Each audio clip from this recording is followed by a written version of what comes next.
is Jesper. My job in the company is the level designer and the quality assurance guy.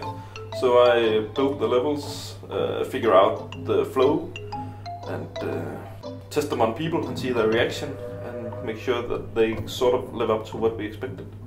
My name is Andreas and I'm a technical designer.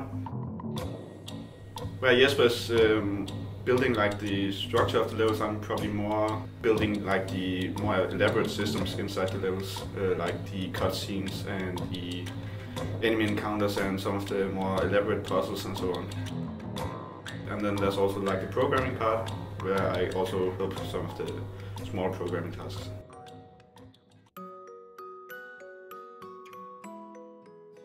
The way we work together is usually I do most of the pathing and the general layout of the level, and Andreas does more of the intricate things, like if we have an event in the level at some point. It could be a cutscene or a boss fight or something like that.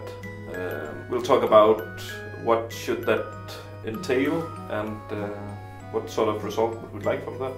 I'll sort of build the arena, hand it over to Andreas, and you sort of make the rest. You do your magic, yes. Ah, Freedom Isles! Isn't it great to be back at the creative part of the mind? Nah. So when we start a new level, we often talk with Jonas, who's our director in the game, and hear his thoughts about what sort of stages does he want the player to go through, where are we in the story, and then we try to come up with different puzzle elements for that type of world, what kind of puzzles would fit into this world, and what kind of enemies and so on.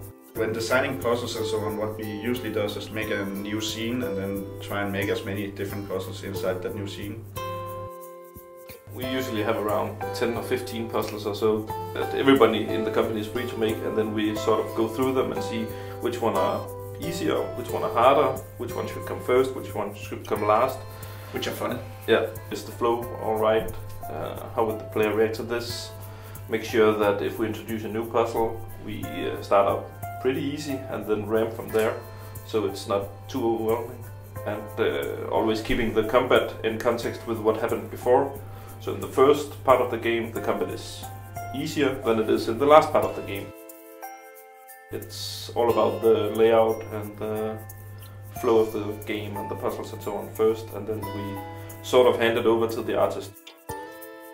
Sometimes they come back to us and says, this is horrible, or we can't do this, and then we have to rethink. Yeah, that's the thing about Figment, it's sort of 50-50. Yeah.